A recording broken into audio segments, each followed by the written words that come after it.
Great တန်းကျောင်းသူကို Great 12ကျောင်းသား4ယောက်ကနေပြီးတော့အသေးအားမပြုကျင့်မှုဖြစ်ပွားခဲ့ပါတယ်ဒီပြုကျင့်တဲ့ကျောင်းသား4ယောက်ထဲမှာတစ်ယောက်ကကောင်မလေးဒီ Great တန်းကျောင်းသူလေးရဲ့ရေးစားပြီးဖျားနီနာကိုခေါ်ရတယ်ခေါ်ပြီးနောက်မှာကောင်လေးကကောင်မလေးကိုဖမ်းချုပ်လိုက်ပြီးသူ့နိုင်ငံတော်နဲ့ပေါင်းပြီးဖမ်းချုပ်လိုက်ပြီးတော့ကောင်မလေးကိုပါးရီရိုက်တယ်ဗဇက်ကိုအတင်းမိတာအတင်းမိတာပြီးသမင်းဆက်ပါးရီရိုက်တယ်ပြီးတော့သူတို့ပါလိုက်တဲ့နိုင်ငံစုပေါင်းဒီသူ့နိုင်ငံ300ပဲသူရဲ့4ယောက်ပေါ့4ယောက်က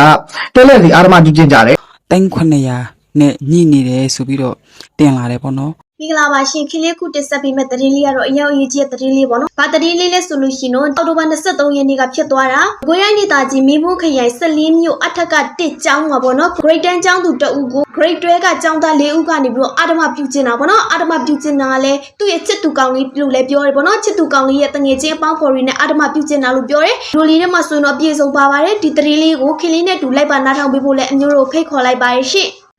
Great တန်းကျောင်းသူကို Great 12ကျောင်းသား4ယောက်ကနေပြီးတော့အသေးအားမပြုကျင့်မှုဖြစ်ပွားခဲ့ပါတယ်ဖြစ်ပွားတဲ့နေ့ကတော့23ရက်နေ့ဆိုတော့ဒီနေ့26ဆိုတော့3ရက်ကြာခဲ့ပါပြီပြီးဖြစ်သွားတဲ့နေရာကတော့14မြို့မှာဖြစ်ပါတယ်ဒီဖြစ်စဉ်ပဲကဘယ်လိုစဖြစ်လဲဆိုတော့ဒီပြုကျင့်တဲ့ကျောင်းသား4ယောက်ထဲမှာတစ်ယောက်ကကောင်မလေးဒီ Great တန်းကျောင်းသူလေးရဲ့ရေးစားအဲ့ကောင်လေးကသူ့ကောင်မလေးကိုငါတို့မွေးနေ့ပွဲကျင်းပလို့လိုက်ခဲ့ပါဆိုပြီးခေါ်တယ်ခေါ်တော့ထီဖျားနီနာကိုခေါ်ရတယ်ခေါ်ပြီးနောက်မှာကောင်လေးကကောင်မလေးကိုဖမ်းချုပ်လိုက်ပြီးသူ့နိုင်ငံ300နဲ့ပေါင်းပြီးဖမ်းချုပ်လိုက်ပြီးတော့ကောင်မလေးကိုပါးရီရိုက်တယ်ဗဇက်ကိုအတင်းမိတာအတင်းမိတာပြီးသမင်းဆက်ပါးရီရိုက်တယ်ပြီးတော့သူတို့ပါလိုက်တဲ့နိုင်ငံစုပေါင်းဒီသူ့နိုင်ငံ300ပဲသူရဲ့4ယောက်ပေါ့4ယောက်ကတက်လက်စီအာရမပြုကျင့်ကြတယ်အဲ့အချိန်မှာတစ်ယောက်ကကျတော့ကင်မရာနဲ့ဒီကောင်မလေးကိုအာရမပြုကျင့်နေရမှန်တဲ့ကိုကင်မရာနဲ့မှတ်တမ်းတင်ထားတယ်မှတ်တမ်းတင်ပြီးနောက်မှာသူက Telegram မှာအဲ့ဗီဒီယိုဖိုင်ဒီမှာအကုန်လုံးထည့်ဝင်လိုက်တယ်ကောင်မလေးကိုအတင်းအမှပြုကျင့်ပြီးတဲ့နောက်မှာသူတို့အဲ့ကောင်မလေးကိုထီဖျားနားမှာပဲအဲ့တိုင်းမှာတက်ထားခဲ့တယ်ကောင်မလေးကသမီးမိန်ညောပြီးချန်ခဲ့တယ်သူတို့ကတော့ဒီရောက်ကတော့သူကဖိုးပေါက်ခါပြီးထွက်သွားတယ်ထွက်သွားပြီးတော့နောက်ထပ်ဘာဖြစ်လဲဆိုတော့ကောင်မလေးကသတိပြန်လဲလာတယ်ပေါ့သတိပြန်လဲလာပြီးတဲ့နောက်မှာသူ့မိဘတွေကိုအကျိုးကြောင့်ဒီလိုအကျိုးကြောင့်သမီးဒီလိုဖြစ်ခဲ့တယ်ဆိုတော့ပြန်ပြောတဲ့နောက်မှာမိဘတွေကဒီကောင်လေးတွေကိုJS ကအမှုဖွင့်ပြီးတိုင်လိုက်တယ်ပေါ့အမှုဖွင့်တိုင်လိုက်ပြီးတဲ့နောက်မှာခဲတွေကဒီကောင်လေးယောက်ကိုဖမ်းဆီးထိန်းသိမ်းလိုက်တယ်ဖမ်းဆီးထိန်းသိမ်းလိုက်တဲ့အခါမှာဒီကောင်လေးတွေရဲ့မိဘအောက်ထိန်းသူတွေကကောင်မလေးကိုမိဘတွေကိုအမှုချေရေးပေးဖို့ဆိုပြီး3900နဲ့ငွေသား3900နဲ့ညှိနှိုင်းကြပါတယ်လက်ရှိအမှုကတော့ဒီအချိန်မှာရက်နေပါတယ်နောက်ဆက်ဘာဖြစ်မလဲဆိုတာကတော့မသိသေးပါဘူးအဆုံးထိနားထောင်ပေးတဲ့အတွက်အထူးပဲကျေးဇူးတင်ပါတယ်ကိုယ်တိုင်းစလင်းမြို့နယ်မှာကောင်မလေးက10တန်းကောင်လေးက12တန်းသမီးစားဖြစ်တယ်အဲဒီတော့ကောင်မလေးကမွေးနေ့ပွဲဖိတ်တယ်ဆိုပြီးတော့သွားတယ်သွားတော့ကောင်မလေးဟိုရောက်တော့နည်းနည်းပါးပါးတောက်လိုက်တဲ့အခါကျတော့မူးသွားတယ်ပေါ့နော်အဲ့ဒါကိုကောင်လေးကနောက်ထပ်တငယ်ချင်း3ယောက်ကိုထပ်ခေါ်တယ်ဒါ12တန်းတငယ်ချင်း3ယောက်ပဲနော်ထပ်ခေါ်ပြီးကောင်မလေးကိုမဒိန်ကျင့်တယ်အဲ့ဒါကိုဗီဒီယိုရိုက်တယ်ရိုက်ပြီးတော့ Telegram မှာတင်ပါတယ်နော်ပြီးတော့ကောင်မလေးကိုမဒိန်ကျင့်တဲ့အချိန်မှာလေဘင်းကိုညှစ်ပေးထားတယ်သူကတော့ညှစ်ပေးတယ်ကျန်တဲ့ကောင်လေးကမဒိန်ဆက်ပြီးတော့ကျင့်တယ်ပေါ့ကွာအဲ့ဒီအချိန်မှာကောင်မလေးကလေဘင်းညှစ်ထားတာအချိန်ကြာတဲ့ခါကျတော့ကောင်မလေးကလုံးဝသတိတွေပါလက်ပြီးတော့စေးုံရောက်တဲ့အထိပေါ့နော်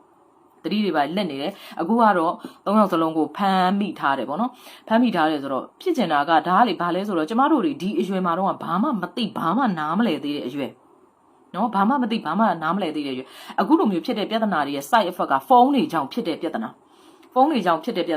အခုကလေမမြင်သင့်မမြင်အပ်တဲ့ဟာတွေကလေလူငယ်တွေကြားထဲမှာဖုန်းထဲမှာပေါ်တီတီနဲ့အလွယ်တကူရှာလို့ရနေတာဒီဖုန်းတွေရဲ့ကောင်းကျိုးတွေအများကြီးရှိသလိုဆိုးကျိုးတွေကလည်းအခုဖြစ်နေတဲ့ပြဿနာမျိုးတွေပဲနော်အဓိကလူငယ်တွေမှာပို့ဖြစ်နေတာနော်အခုလေတတိထားကြည့်လိုက်ပါလူသက်မှုတွေကိုကြည့်လိုက်ပြီဆိုလဲ10ကျော်သက်အသက်မပြည့်သေးတဲ့အရွယ်တွေနော်အခုမဒိန်မှုကိုကြည့်လိုက်တော့လဲ10ကျော်သက်အသက်မပြည့်သေးတဲ့အရွယ်တွေပြီးတော့လဲဟိုဓာတ်ထုတ်မှုတွေကြည့်လိုက်လဲ10ကျော်သက်အသက်မပြည့်သေးတဲ့အရွယ်တွေအခုကဘလို့တွေဖြစ်လာလဲဆိုတော့ဒီဖုန်းတွေရဲ့နောက်ဆက်တွဲပြဿနာတွေအပြင်စိတ်ပိုင်းဆိုင်ရာတွေမှာလဲသူတို့ကအရွယ်မတိုင်ခင်မှာသူတို့ကကိုရီတုံးကတော့ဒီဟာကိုအရွယ်မတိုင်ခင်လို့သတ်မှတ်တာဒါပေမဲ့သူတို့တွေကြတော့သူတို့ကလုံးဝလူကြီးစိတ်ဝင်နေပြီနော်လက်ရှိနေတဲ့အသက်ထက်သူတို့ရဲ့စိတ်ကလူကြီးစိတ်ဝင်နေပြီကွာသိလားခစ်တွေကတဖြည်းဖြည်းနဲ့ဟိုခစ်မိတာကတဖြည်းဖြည်းနဲ့သူတို့ရဲ့စိုးကျိုးတွေပေါ့နော်ခစ်မိလာတာနဲ့အမျှဒါစိုးကျိုးတွေဖြစ်လာတာဒီတဲ့ကြတော့လေတအားကြီးမိန်ကလေးမွေးထားတဲ့အမေတွေအတွက်ကအယမ်းစိတ်ပူဖို့ကောင်းတယ်ပြီးတော့လေကျမတို့သားယောက်ျားလေးမွေးထားတဲ့မအေးတွေအတွက်လည်းစိတ်ပူဖို့ကောင်းတာပဲဘာဖြစ်လို့လဲဆိုတော့ဒါကြီးတွေကမဖြစ်သင့်တာတွေကွာဒီဖုန်းတွေထဲမှာအဓိက Telegram ထဲမှာဒီလိုမျိုး18 plus တွေကကွာပေါ်ကြီးတော်ကြီးနဲ့ရှာဖွေလို့ရနေတယ်ဒီလိုမျိုး group တွေဝင်လိုက်တယ်ပတ်စံလေးတွေပေးလိုက်တာနဲ့တင်ဒါတွေကလုံးဝမဖြစ်သင့်ပဲနဲ့ဒီဟာတွေရဲ့နောက်ဆက်တွဲကြောင့်ဒီလိုမျိုး main ကလေးတွေပေါ့နော် main ကလေးတွေလည်းအကုန်လုံး ဘလို့တွေအခြေအနေဖြစ်နေလဲပေါ့ယောက်ျားလေးလေးနဲ့မြင်တဲ့အတိုင်းပဲဒါကြီးကတော်တော်ကိုစိတ်ပူစရာလဲကောင်းတယ်ဒီကလေးမလေးအတွက်လဲစိတ်မကောင်းစရာကွာသိလားအဓိကကတော့ဖုန်းတွေရဲ့ side effect ပေါ့နော်ဒီအခုခေတ်မှာလဲဖုန်းတွေကလဲကလေးတွေကိုမပေးရင်လဲသူတို့အတွက်ကလည်းအဆင်မပြေဘူးပေးပြန်တော့လဲအဆင်မပြေဘူးအဲ့တော့ဘာဆက်လုပ်ကြမလဲအဲ့တော့ပေးလို့လဲအဆင်မပြေလို့လဲအဆင်မပြေတဲ့အခါကျတော့ကျမတို့တော်တော်လေးအိမ်ကသားရှိတော့တော်တော်စိတ်ညစ်စရာဖြစ်တယ် စလင်းကကျောင်းသူလေးမရင်ကျင့်ခံရတဲ့အမှုနဲ့ပတ်သက်ပြီးတော့သူများတွေပေါ့နော်ဆက်ပြီးသတင်းတင်လာတာဗာတင်လာတယ်ဆိုတဲ့ခါကျတော့3900နဲ့ညှိနေတယ်ဆိုပြီးတော့တင်လာတယ်ပေါ့နော်ဒါကလည်းဟုတ်လားမဟုတ်လားအတိအကျတော့ကျမတော့မသိဘူးပြီးရင်ဒီသတင်းကိုဟုတ်လို့လားဟုတ်ချင်မှလည်းဟုတ်မှာဝါဒမဖြန်းလဲဘာညာအဲ့လိုမျိုးပြောနေကြလို့လေကျမကတော့အတိအကျမသိဘူးဒါပေမဲ့သတင်းတွေ့လို့ကျမလည်းတင်တာကိုကလည်းဝါဒဖြန်းအောင်ဘာမှမဟုတ်ဘူးပေါ့နော်ဒီတိုင်းသူများသတင်းတင်ထားလို့ကိုကလည်းဒီတိုင်းတင်ပေးလိုက်တဲ့သဘောပဲရှိတာဘာအကြောင်းမှလည်းမရှိဘူးဘယ်သူမှလည်းထိခိုက်နစ်နာလို့စေစိတ်တစ်စက်ကလေးမှမရှိတာပေါ့နော်အဲ့ဒါကြောင့်မို့လေအဲ့လိုမျိုးကအကန့်မနေမမစေချင်ပေါ့နော်ဘာဖြစ်လို့လဲဆိုတော့ကိုလည်းတကယ်မသိဘူးလေနော်အတိအကျကြီး